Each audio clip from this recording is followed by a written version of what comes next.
but it's the final rebellion. Do-do-do-do. Do-do-do-do-do. We're headed for Metatron. All right, it's the Watchers on the Couch. I got nothing else for you.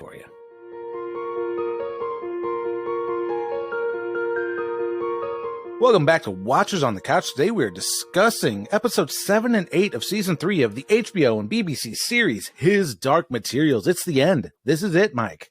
The show is over after this. It's over. These episodes are called The Clouded Mountain and The Botanic Garden. I'm Tim. And I'm Mike. And if you are just tuning in for the first time, what an episode for you to decide to listen to for the first time. But hey, why not? What we do here is Mike and I will do our initial thoughts of the 2 episodes of His Dark Materials that we watched this week. And then we will get down into our kind of play-by-play recap of the 2 episodes and probably talk some shit about it here and there. We'll do some praising where it's deserved and roast it where it's not. I mean, that's kind of how these things work, right? So, Mike... Oh, Dust or Bust, episodes 7 and 8. I'm interested in hearing what you think. Is it sparkly and magical, or should it get smushed into the hands of an angel? Oh, smushed for me. Especially at least episode 8 was definitely bust. Okay. Episode 7, kind of in the middle there. All right. Wow. Episode 8, I was like, I don't know. Felt like I was watching like the end of Lord of the Rings or some shit. That's like, exactly. it's in my notes. Oh. So, what about you? Dust or bust? So, for me, episode 7 is so much dust. There's like a cake of dust on top of it. I loved episode 7. Episode 8, someone came in and sucked up a lot of that dust. But it was still kind of dusty. Episode 7 was a great episode, in my opinion. Not just like one of my favorite of this series, but probably one of the best episodes I've seen of TV this year. However, with some of the stuff that we've seen this year, that's not saying a whole lot. Yeah, episode, like Mike said, very Lord of the Rings-esque. Episode 8 was super anticlimactic by comparison to episode 7. So it's like Return of the King, the book, not the movie, where, okay, they defeated this godlike antagonist, but then they go back to the Shire and Saruman's still there fucking shit up. But this one's even worse because the Saruman in this story is McPhail, who died back in episode 5. So it's like, oh yeah, Gomez, the most forgettable character in the whole goddamn show, is still out there. Not fucking Gomez. Oh no. That's when he came on screen when I was watching it, I was like, oh my God, it's Gomez. Dun, dun, dun. Dude, with the Christmas week going by between episodes and the whole of episode 7 being kind of nonstop, I legit forgot that Gomez even existed until the previously on for episode 8. And he didn't even need to be in that episode. Nope. Like, they could have blown him up 2 episodes ago. His entire existence is completely inconsequential to the series. Mm-hmm. So I'm hoping like he's more prevalent in the books, because like otherwise, what the fuck was the point to this guy? I hope there's a lot more things that are more prevalent in the books, because I feel like there's a lot of stuff missing. But there's a lot of questions for sure. Yeah. So let's get into it. Part 1 of this, we're going to start covering the Clouded Mountain with the final rebellion. So there's this big dark cloud that settles over the fortress my notes are kind of mostly in order, but they might not be in the exact same order that it happens in the show. But basically a big dark cloud settles over the fortress as Asriel's camp makes ready, and Asriel has had these capacitors made that he's transporting into the abyss. And Zafina, the rebel angel leader, tells Asriel's council that the way forward depends on Lyra, and if she survives the fall, all the worlds will be liberated. But if Metatron gets control of her and Will's demons, the future is his forever. So it's like, well, okay. Because they were talking a lot. Yeah, but why? That's one thing I don't understand. I'm just going along with it. This whole thing where it's the prophecy.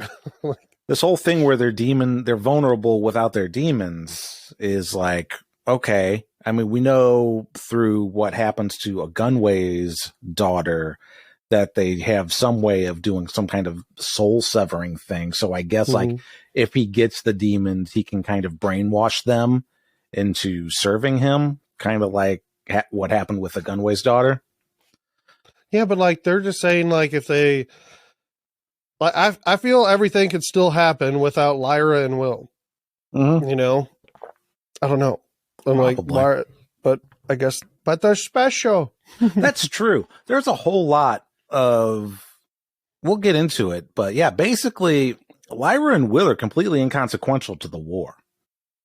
Which, yeah. Besides them opening the door to the land of the dead, but even that, I still kind of don't understand why that has control over, why that gives Metatron control. It gives them control over like dead people, but I don't understand. So everybody's going to the land of the dead regardless when they die.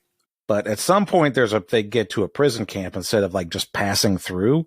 And like, we don't know if it was always that way or if they were supposed to be like rebirthed. So there's a lot of questions about this. To get rebirthed, you have to do a very long walk first. We need to see your papers. Get your steps in. You got to go over the boat ride. I don't want to take a boat ride. Nope, gotta take a boat ride. Got to take a long walk, get on the boat, walk some more. How many people can it fit? About 2. Oh, if you're lucky. This is going to take a long time. So, yeah, Asriel's like, I've spent my whole life believing that all these, in the pursuit of science, and all these prophecies and shit like that is just hokum. And now I can't ignore the fact that in front of me, all of this rests on the survival of my daughter. So, okay, new plan. We don't have to win. We just have to give Frodo a chance and keep Sauron's eyes fixed on us. Oh, wait. That's the wrong series again. Yeah, he does a quick 180. Asriel does. Like, basically, as soon as he found out that she's opening up the land of the dead, it's like, okay, he's almost a completely new character. Yeah, it's kind of unfortunate. So it really seemed like there had to be parts cut out of this series. Either it was cut out or it wasn't even filmed at all, or it was supposed to. You know, I don't know. I almost feel like the AT&T by an HBO thing or whoever the fuck bought it. I thought it was AT&T, but because like Westworld's not even on HBO Max anymore, because they're selling it to other places. So I'm wondering if that's also part of the reason they want to get this, like they doubled episodes. Because I'm like, why would you do that? This is, one of your prestige shows, in my opinion. And you're doubling up episodes to get it done faster. Is it so you can sell it to somebody like before the new year? I don't know. But I feel like there's episodes missing, or like, we definitely could have got more. Like, I don't know. I feel very strange about this whole last season. Like, there's things I'm like, I wish we spent more time on this. I wish we didn't spend more time on this stuff. But then, I don't know. It definitely feels rushed. Like, some feels rushed, and then some other stuff I feel that it's not. Like, like episode 8 is kind of drug on a little bit, but yeah, episode 8. I don't know. Episode 8, I've got some notes about. Not a whole lot, but Zavina says she'll alert Asriel when Will cuts through to this world. Serafina Pekala's demon is Daemon Targaryen, is out looking for Lyra and Will's demons, and will bring them here to the fortress. And Marissa's like, whoa, you're going to bring them here? Where Metatron's going to send everything he's got at you? And Asriel is like, oh, I'm totally prepared for him. Yeah. It's like, okay.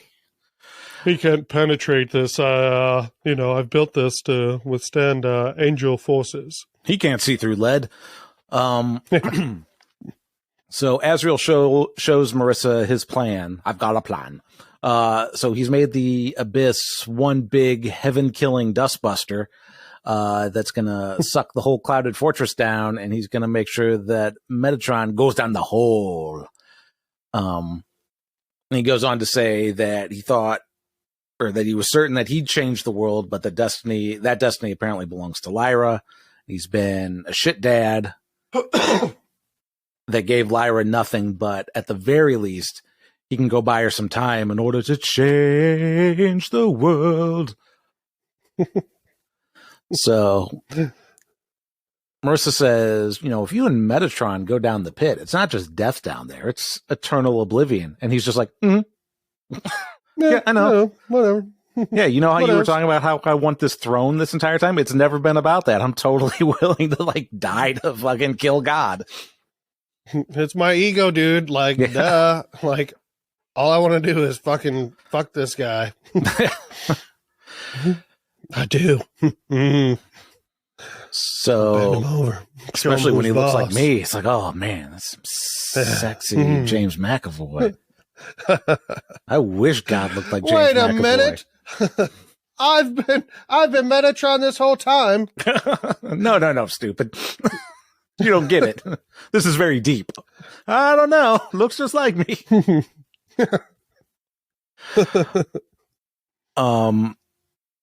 So Marissa goes and talks to Zafina, and she's, you see and know everything. We're totally fucked, aren't we? And the angel's like, well, you've already made up your mind, so nothing I say here is going to make much of a difference. But she tells Lyra that Marissa's love for Lyra, or I'm sorry, she tells Marissa that Marissa's love for Lyra is her strength and her downfall, and that she has a gift to suppress the best of herself. And that when that time comes, she should use that, because Metatron is a seer, and if someone goes before them without confronting their own darkness, they're pretty much helpless. And Marissa's like, well, Asriel's totally fucked then, because he's not introspective in the least. But Asriel gives a rousing speech about how some of them may die, but thanks to Lyra, death isn't something to fear. It's a journey back to life. So today we celebrate our Independence Day. They may take our lives, but they will never take our lives. Because the doors open to the land of the dead. Yeah, so, you just walk right on through. You become a new person. But their children will know paradise, but not in heaven. Here, in the earth, where he sits. I don't sit on the throne. I sit in the earth. Welcome. Oh, there's a stick on my butt. Welcome to the earth. Maybe I should get a chair. So, the kingdom of heaven arrives, and Asriel flies up to it with his intention craft. Meanwhile, we'll switch over to. Meanwhile, we'll switch over to Lyra and Will, who are watching the ghosts go to the world with Atal and the Mulefa, or whatever they're called, Mufasas, and disintegrate. And they talk about going there. It's like, oh, Will says that she can go, and you go, you take the daemons, I'll catch up with you when the war's over. And she's like, oh, you big dum-dum. We're in this together. So Will and Lyra get ready to cut through back to Lyra's world, where Asriel's camp is. I think Asriel's camp is in Lyra's world, right? Maybe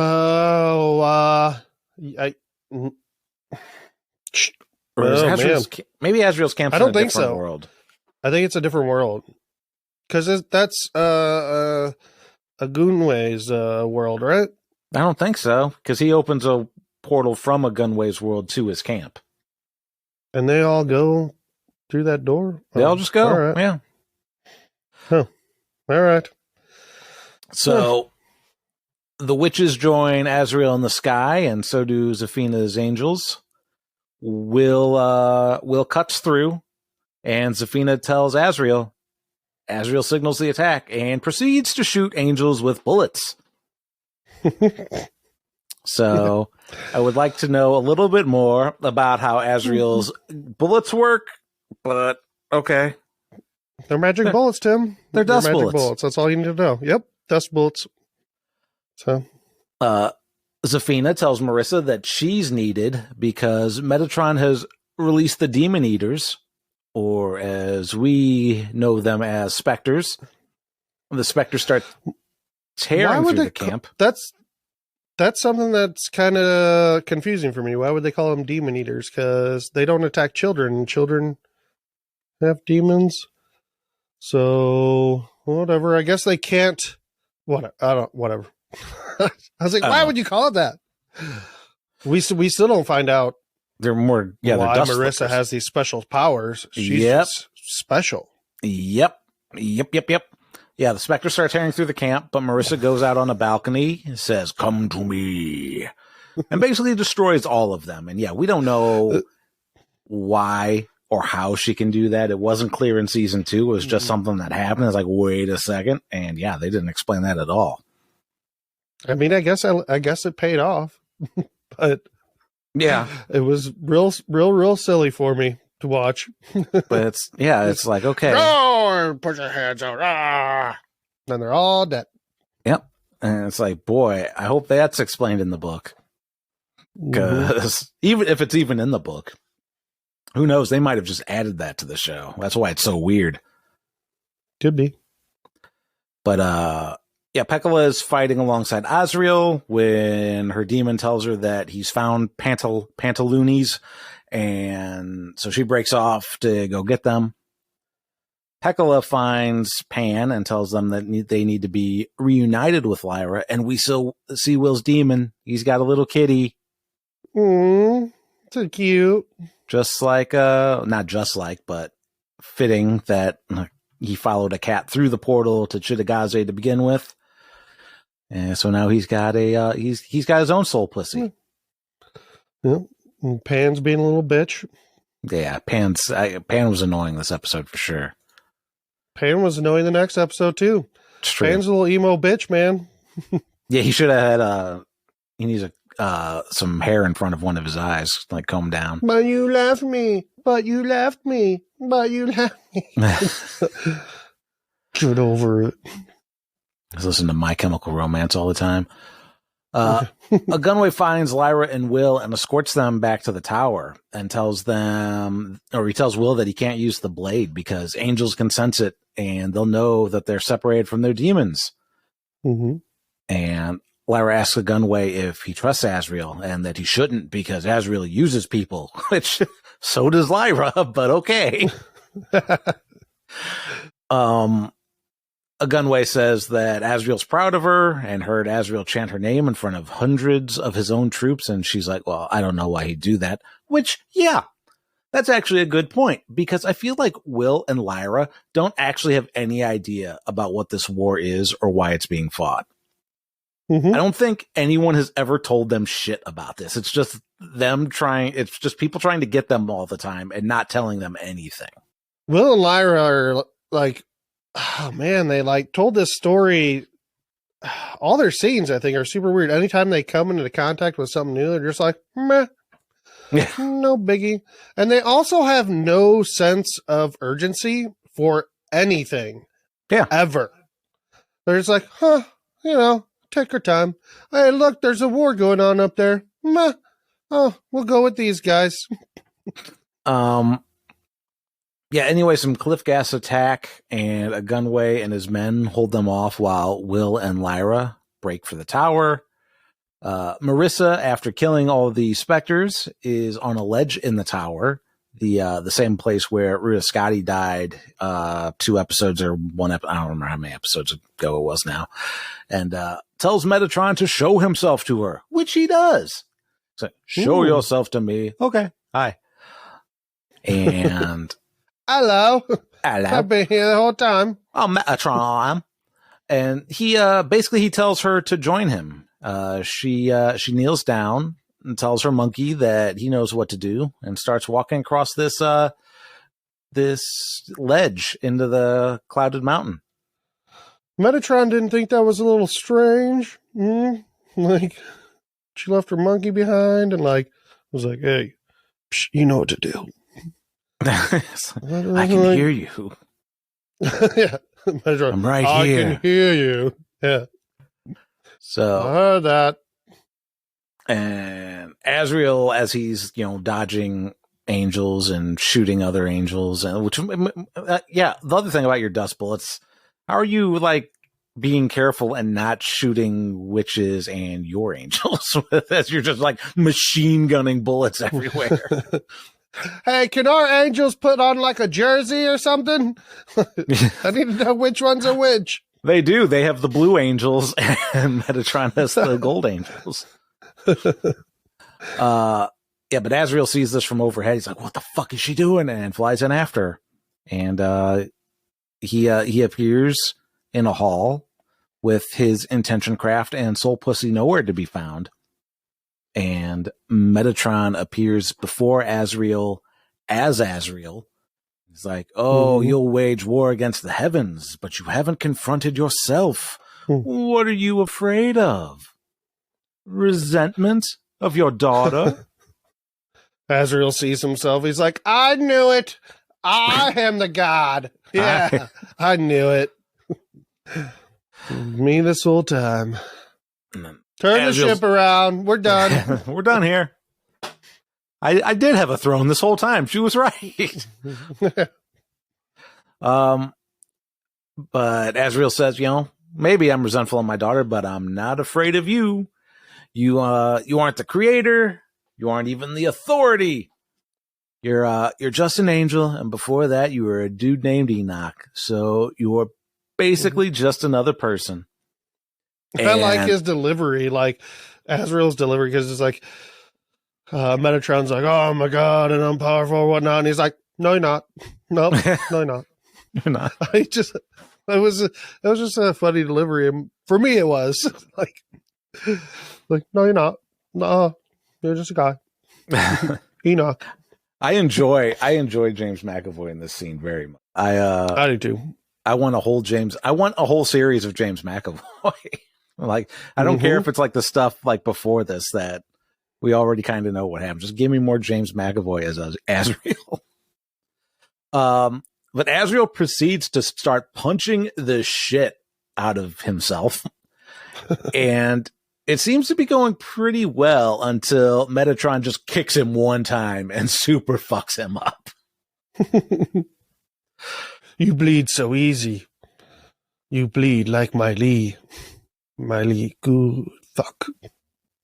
That's Kickboxer. There you go. From the movie Kickboxer.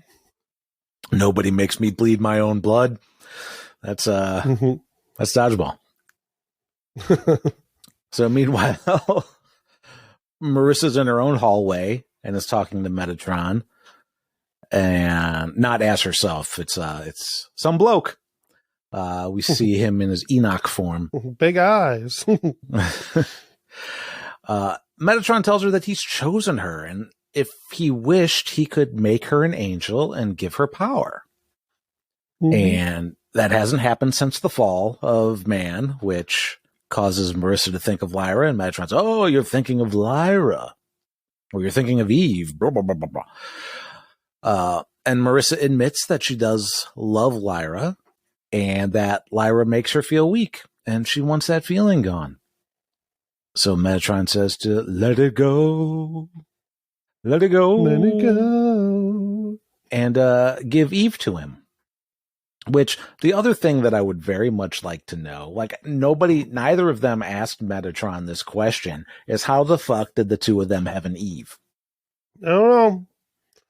Prophecy. Yeah. Hokum. I gave her my hokum. Metatron's telling my ho come. My ho come. Metatron's telling Asriel telling Asriel that he's all alone here and that nobody cares about him. Nobody likes you. And he's like, Marissa does. And Metatron's like, dude, she's giving you up right now. Nope, never. She'd never do that. More uh-uhs to Metatron. She'd never do that. I love her. Meanwhile, Marissa's like, yeah, I'll give you Asriel. He's trying to protect Lyra. Metatron's like, oh, I already have Asriel, and I broke him. I just kicked him in the chest. Marissa's like, really? Show me.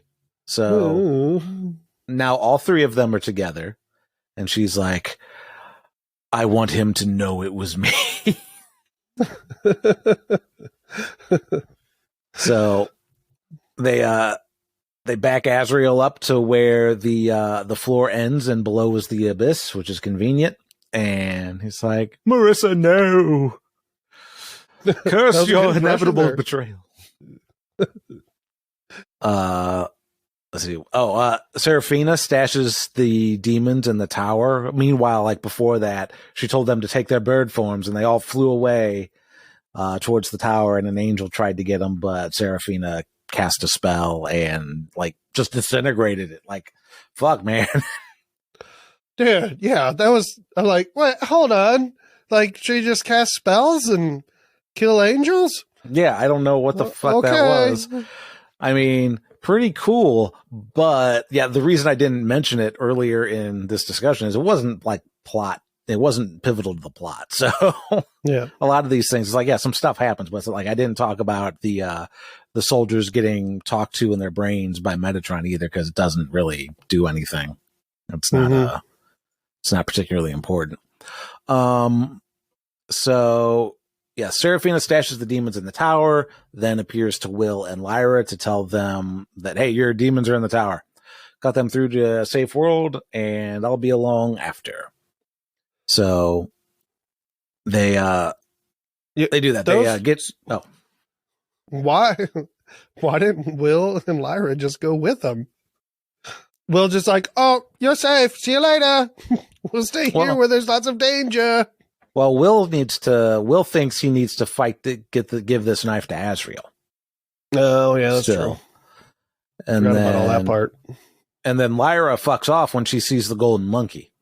So it's a bloody monkey. It's a cheeky monkey. And its French isn't very good. None of it doesn't speak at all, actually. Le singe à la sous la branche. Le singe à desperate. So yeah, the Will cuts a window. The demons jump through. This alerts Metatron, who now knows that Will and Lyra are there. So Coulter closes her eyes, telepathically signals her monkey. Lyra sees the monkey, follows the monkey. Monkey triggers the device, which destabilizes the cloud mountain as like light just shoots up out of the abyss. Dust is starting to scatter around up there. Asriel looks at Marissa and says, Frodo. No, sorry, wrong series again. For the watch. Yeah. Marissa pulls Asriel up. They grab Metatron. I was hoping that Marissa would just do some back patty cakes to him and like push him over. But that didn't happen. Metatron a little more sturdy than McPhail. Maria gives a little back patty cakes out of nowhere. So yeah, Marissa pulls Asriel up, grab Metatron, struggle to the edge. Marilla appears. I guess because now they're destabilized, the place is destabilized, so she can appear now, or however. I don't know how it works. It would have been cool to see her pilot the ship. Like if you're just going to show up there randomly. That would have been awesome. But she leaps into this pile. They all go over the edge of the abyss. Lyra watches as the golden monkey disintegrates before her. She reaches out to touch the monkey. The monkey reaches out for her hand, but the hand turns to dusty ashes, which, I don't know, is it weird if you touch your mom's monkey? Grody. Mom's monkey looks super sad. There's so many people for a while. So many people are trying to touch this monkey and nobody touches it. Yeah, the golden monkey disintegrates. Maria disintegrates as she falls into the abyss. So Coulter and Asriel die, and I guess fall forever. Or forever. They fell for the longest time. Yeah, way too long, and they're still falling. Super slow mo. Yeah, to this day.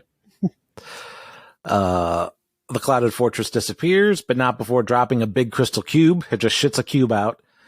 And the war is over. Will says Asriel won. Lyra says, yeah, looks like it. Dude, even watching that cube fall, like, if you're not really paying attention, you might not even, like, have really noticed it. Like, what is that cube? What the fuck is that thing? I don't know. What's all this then? Yeah. A Gunway gets reunited with his daughters, both of them, now that Metatron's hold over the one is gone. So, hey, good job. And I felt nothing. I felt nothing. I felt nothing. Will and Lyra find the crystal cube. Will's like, I think there's somebody in here. It's like, but there's no air holes. So Will cuts it open. There's an old robe dude in there, presumably the real authority. But we don't know. Yes. This was ridiculous. What the fuck? Like, one, we don't even know what this cube is. Two, they just cut it open, see a fucking dude, and the dead dude disappears. Yeah. And then they move on. I'm free to go back to heaven now. Whee! They don't even mention what fucking happened. These two idiot kids. She's like, can I go see Pan now? Yeah. I'm tired of being here. Lyra says she wants to go see Pan. Will cuts a door, and they step through to the world with the trees, and that's the end of the episode. So, like, that scene in particular where they have that cube and cut it open, that's what makes me think there's shit that was cut out, or there was stuff that was supposed to be in that was filmed and wasn't put in. Was it supposed to be a 10 episode? Was it a story but wasn't filmed at all for time or money, or I don't know. Because that is fucking stupid. Because Metatron was just supposed to be, he's not the authority. Yeah. We just saw the authority just fucking this old thing that just disappeared. What the hell? No, nobody told us anything about this. Yeah. Is now that the authority is back, is he going to be like, no, Metatron was right. And but the authority's not back. Authority's dead and gone, what I assume, right? No, I think when he disintegrates, he goes to heaven. But there is no heaven. The heaven was Metatron's world, right? I assume there's still. And they destroyed that. There's only the real worlds and the land of the dead. Fuck, man. I don't know. What about all these other worlds? There's like infinite worlds, and only a few fighting this war. All the other worlds they don't know what the fuck happened. They're just going about their business. They don't know anything different. There's some questions, Mike. I'm not gonna lie. Lots of questions. What's going on? Questions. Yes. That box really made me mad. The authority in the box. I was like, at least give me something. Give me a voiceover at the end. I don't know. Yeah, the box didn't need to be there. Gomez didn't need to be there. The box didn't need to be there.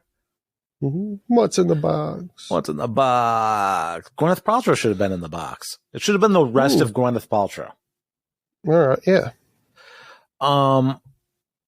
So I guess we'll get into episode 8, which is the final episode of the series, which after there episodes as Mike and I are discussing the plot, we're definitely realizing some what the fucks and having some questions. And even though we're making fun of it, I still very much enjoyed episode 7. But yeah, there's things missing, and that happens. Yeah, episode 7 was still good. It's surprisingly all the visuals I think looked really good, really throughout this whole series. There wasn't much there that I was like, oh, that looks like crap.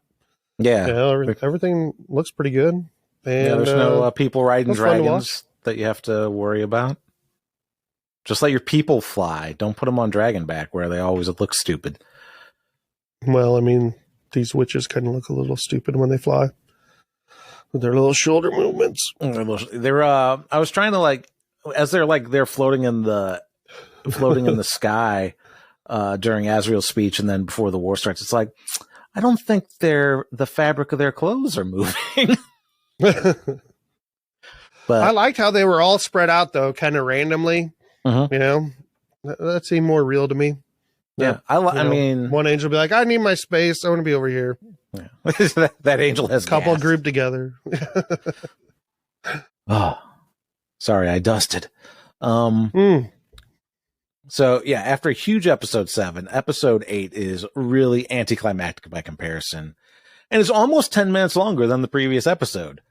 But I think our recap of this episode will take less than half the time that we spent recapping episode 7, because it's basically one point of view, and it's very point A to point B. So as we open up in episode 8, the Botanical Garden, or Botanic Garden, or whatever it is, Olive Garden, when you hear your family, Lyra and Will are in Tree World looking for their demons. And the entire time, so Mike, if you need to interrupt with anything, please feel free to interrupt, because I gloss over a lot in this episode, in this recap for this. All right. Well, first of all, they wake up and they're just sleeping. So they went through that door and they're just like, we don't need to find our demons. Let's take a nap. And then they wake up. It's like, we don't need to find our demons. Let's go, take a swim. Nice little leisurely swim. I'm stinky. Yeah. I think, I think my mom might be dead. You think? You think? You know what happens when your demons disappear, all right? You saw your mom's demon disappear. I think she might be dead. Okay, so, Tim, continue. No, that's there's dialogue between Lyra and Will about how Lyra knows her parents are dead, or basically she doesn't know, but she thinks, I have a strong feeling both my parents are dead. And she's left with all these unanswered questions about why they did what they did. Why did they abandon her? Why did they do all these horrible things? Which, she doesn't know, because nobody told her anything this entire fucking series. Meanwhile, the demons are close by, but still kind of pissed off at them, so they're not like making themselves appear, but they can feel that they're close. They feel emo pan. Yeah. Oops, excuse me. Emo pantaloons. They see Atoll, the talking elephant, who tells them to follow and come see Mary. And they're like, we don't understand you. We don't have Duolingo. They've just been through a bunch of shit, all right? Like, they've been through so many worlds where almost at every single point, there's fucking danger. And these skating elephants come along like, wait, elephants can skate? Oh, their tops are skating. If you've never seen an elephant skate, then you've never been on acid. But then they're just like, oh, no worries. I don't need to be afraid at all. Like, these elephants on skates. And well, I think it wants us to follow it. Yeah.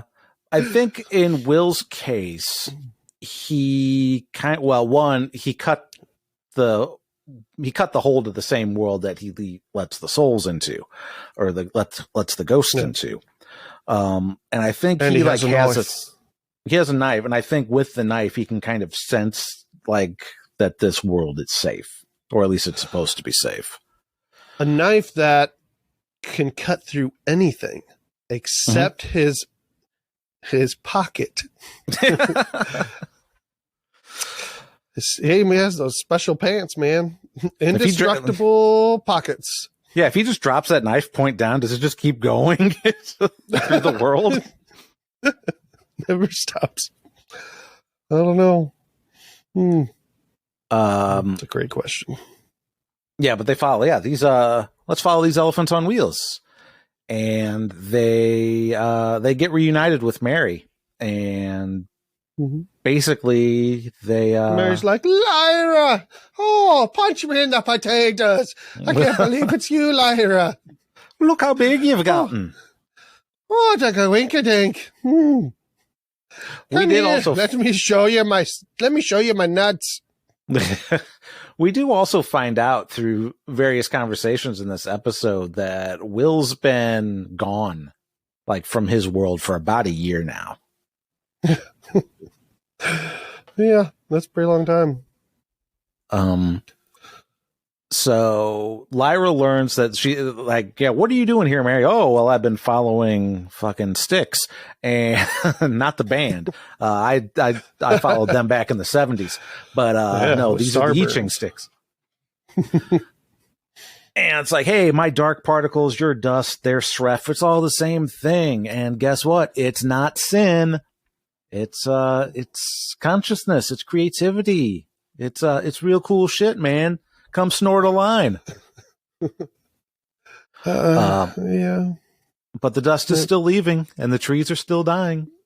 So if like the dust is leaving because like there's not thought or creativity, right? Is that what that's what I got from this? Oh no, the dust is leaving because there's too many holes in the world. Oh, okay. Because she made it sound like, oh, it's because dust is like thought and creativity. I'm like, I guess these fucking atolls or whatever these elephants are dumb as shit. No creativity. So two things are happening here. One, it's like the dust was leaving because there's all these holes that are open in between the multiverse that it's seeping through. And then Metatron making that big fucking crater kind of sped things up a bit. Okay, yeah. So everything's getting pulled into that stuff. Mm-hmm. So meanwhile, after that, they have a chat about how Mary used to be a nun, but then fell in love. Lots of talk about love. Lots of Will and Lyra looking at each other while Mary talks about love. It's about 15 minutes of Mary love story. Mm-hmm. They're like, wait, you're a lesbo. So, yes, this girl gave me this piece of candy and reminded me of how much I love pussy. And I knew I could never go back to the church because I just had this craving for pussy. I can't go back to the convent where I'm just surrounded by puss all day. I wouldn't be able to control myself.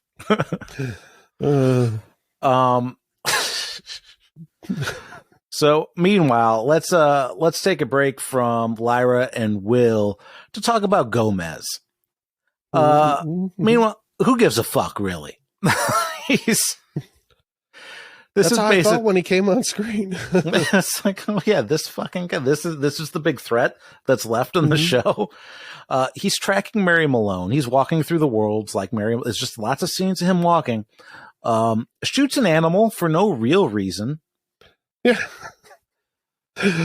That's funny to me. I'm like, why even put that in there?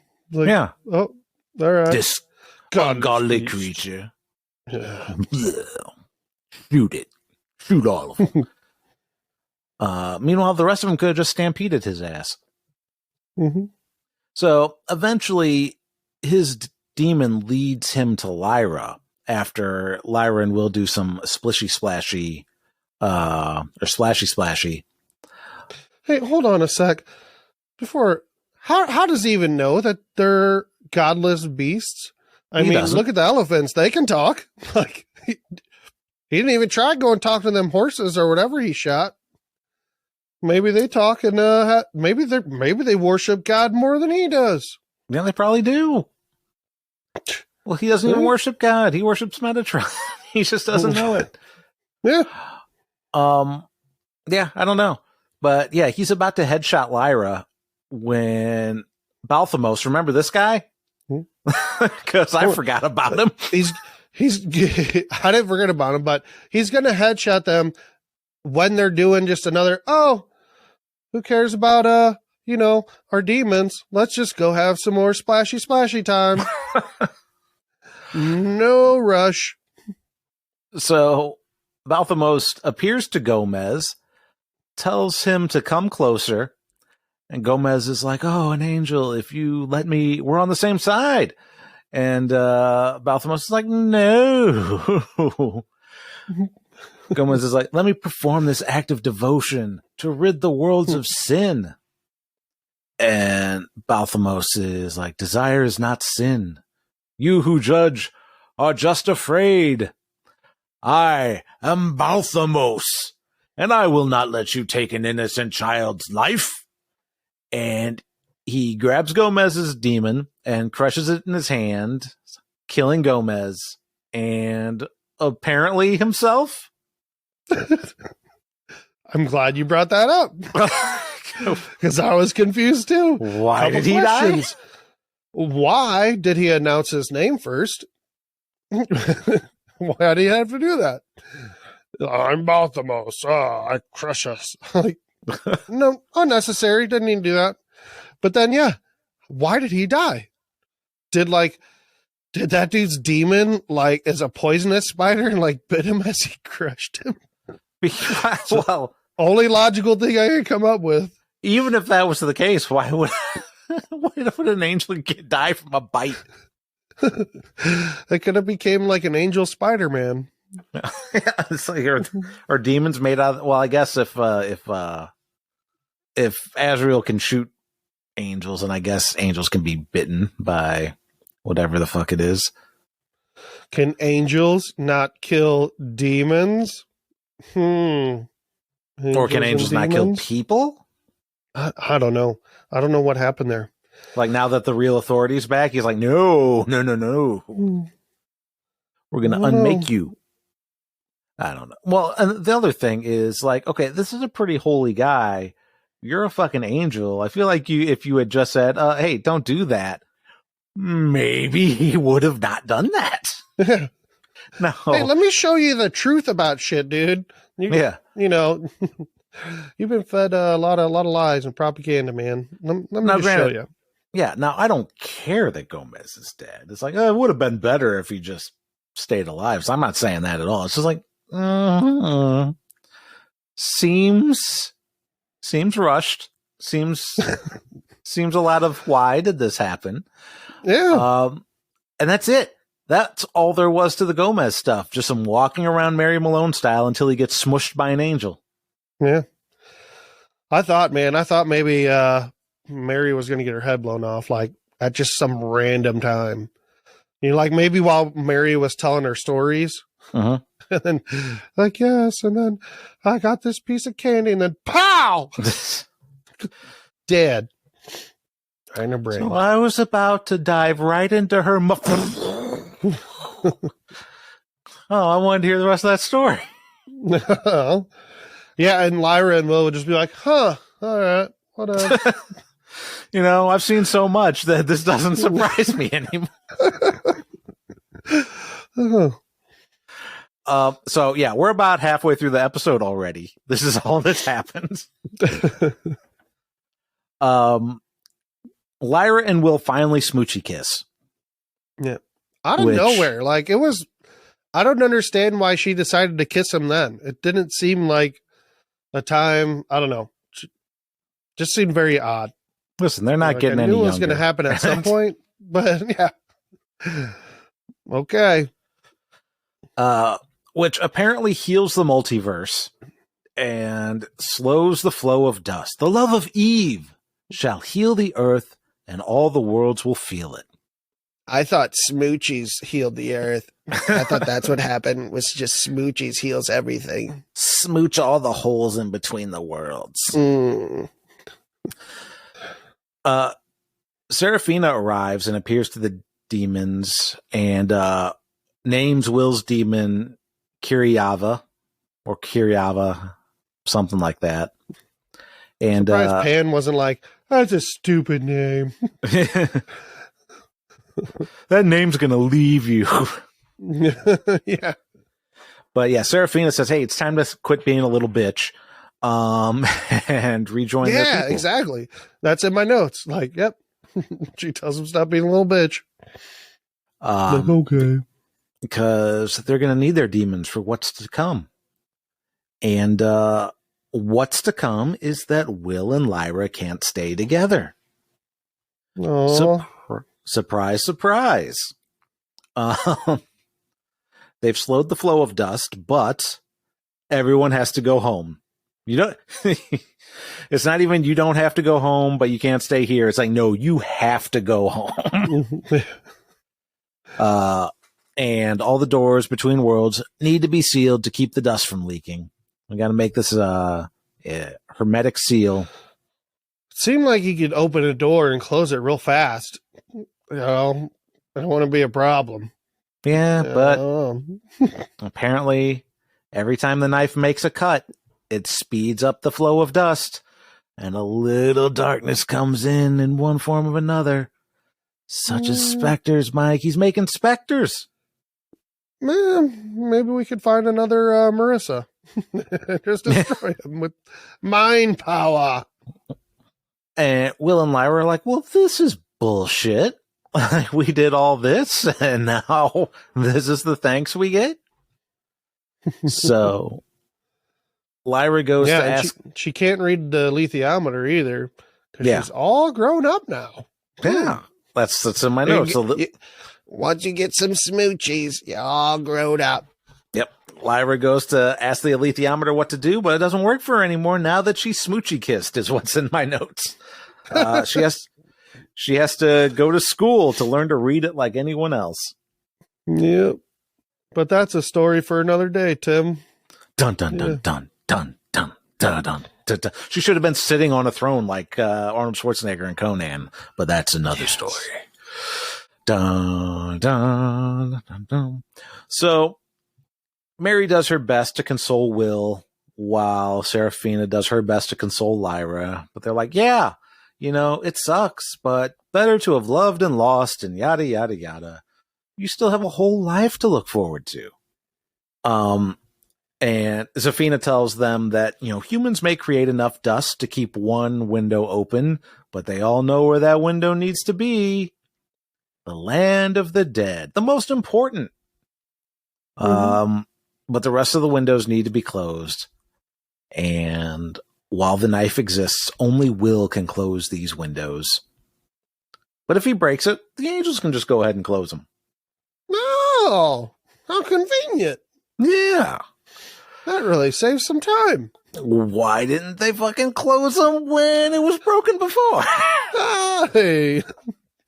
Oh, they were busy. Yeah, that's what he should have done. He should have fucking gone back to York, said, I'm going to break this knife, close all the doors. Remake it. Remake it. All right. I'll make that strange knife again. There's about 15 more minutes of bittersweet, heartbreaking goodbye scenes between Will and Lyra here. Oh my God.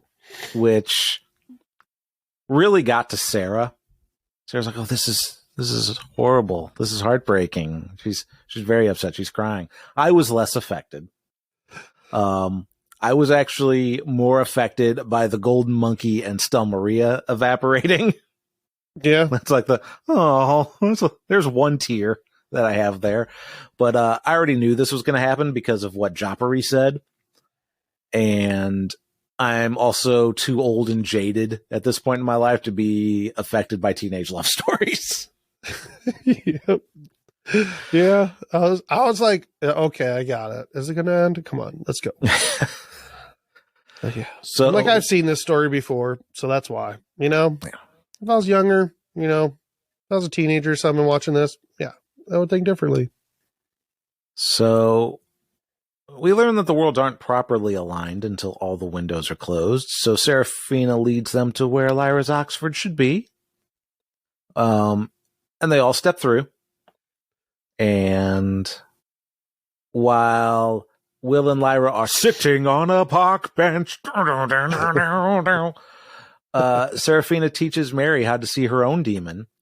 And Mary has a soul bird now. Super easy. Barely an inconvenience. Yep.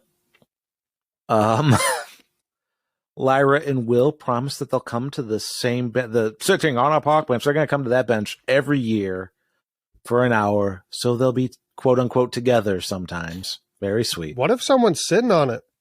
Yeah. They'd be like, me. Hey, I had this reserved for an hour. No.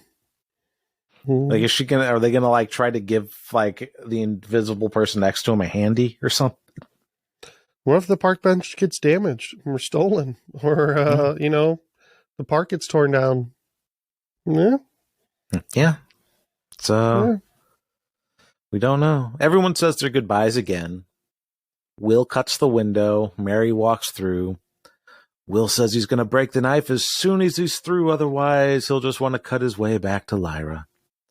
They kiss one more time through the portal, and he seals it and breaks the knife by thinking of Lyra. And then we see the portals in Chittagaze, the greenhouse in Will's world, and Asriel's hole in the sky all close up. The angels seal up all the holes. Lyra returns to Jordan College. Will returns to his mother. A year later, I mean, like, where the fuck have you been for a year? Yeah. Meanwhile, is he still wanted for murder? Yeah, probably. A year later, the two of them sit on their park bench, and true to their word, they return to that bench every year. And we learn this through text on the screen. Each of them live a full life in their own worlds. Will becomes a med student, then a successful surgeon, which is impressive. I don't know if I'd want him to be a surgeon on me. You know, if he came in with his two fingers and was like, yeah, I want to cut you open. This is how good I am. How'd you cut those fingers off? Oh, with a knife. Wait, you're a surgeon. Well, this was before. Yeah. I've gotten better. So when I realized I really like cutting into people. He just can't get it out. He's like misses cutting into stuff so bad. He's stabbing people. He does the same. Like, he's one of those doctors that always says the same joke. He's like, surgery was a success. We stitched you all up, but unfortunately, we might have left a couple things inside you by mistake. And he holds up his hands. His fingers are gone.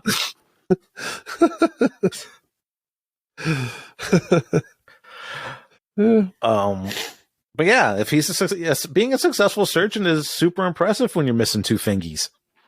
Yeah, it's either that or a butcher. Lyra goes to college and relearns how to read the alethiometer again, which will come in handy when she and Pan would go on to have another great adventure. Yeah, they're going to have to fucking take down the angels again. Like, isn't that how all this shit happened in the first place? They just gave the angels all that power. You know, that's why they had to make that knife. You know, but they're like, no, trust us. Just destroy the knife. Yeah, just break it. We'll close all the doors. Everything will be fine.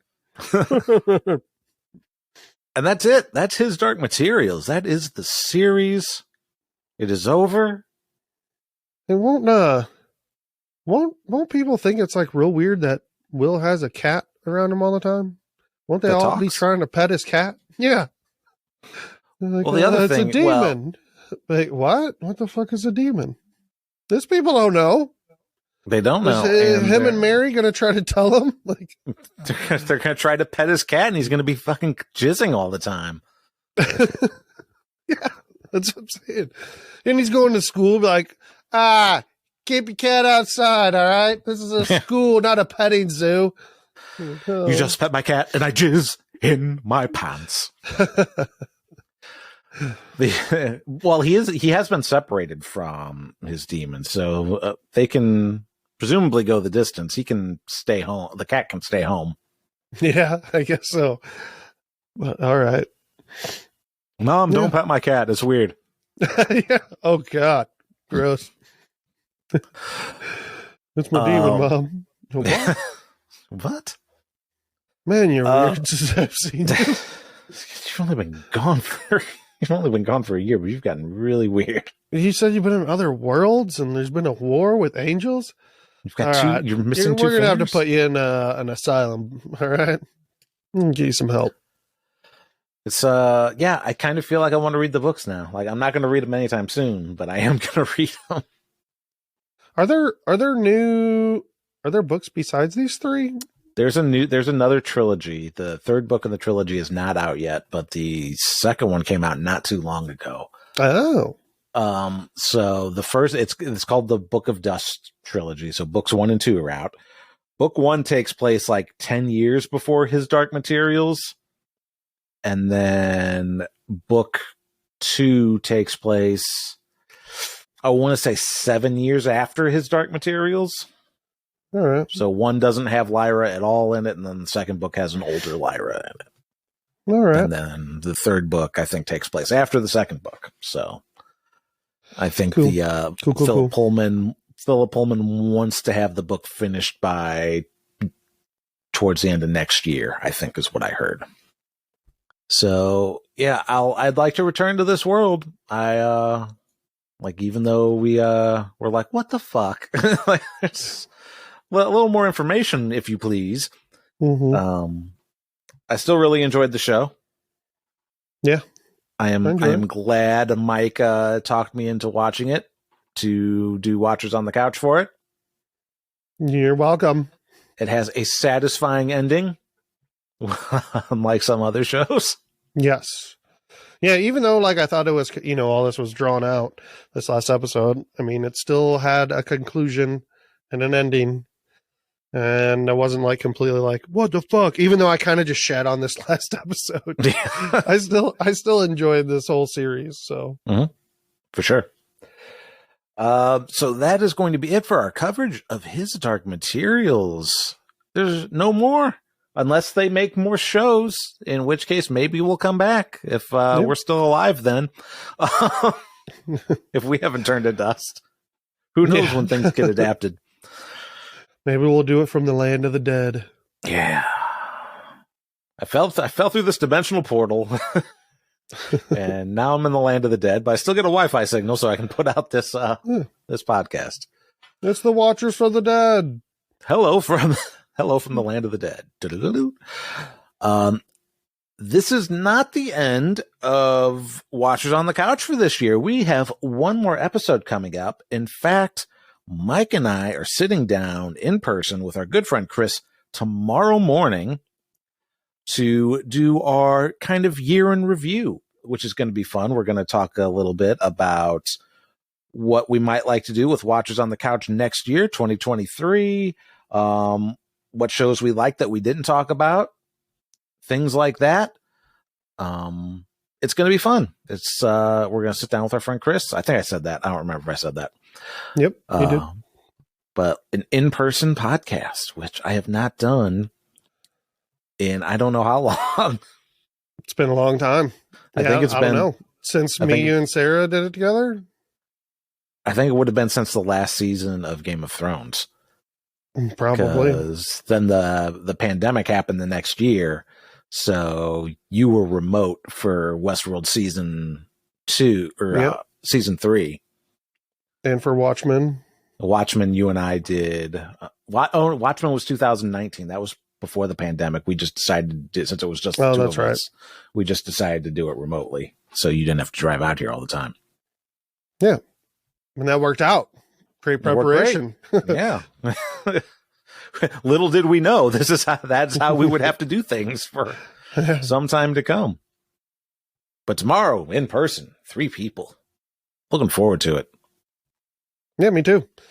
That'd be fun. Yeah, so join us for that, if you would please. That would be great.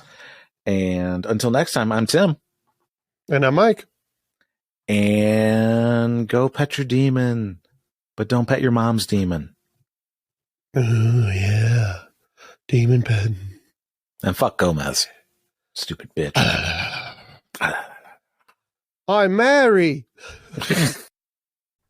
Hey, if you made it this far into the show, let me just say thanks. It means a lot that you take the time to listen to us goof around, and we'd love to hear from you and let us know how we're doing. Consider leaving us a review on Apple Podcasts, Podchaser, or wherever you leave your podcast reviews, and reach out on any of our various social media channels. Links in the description.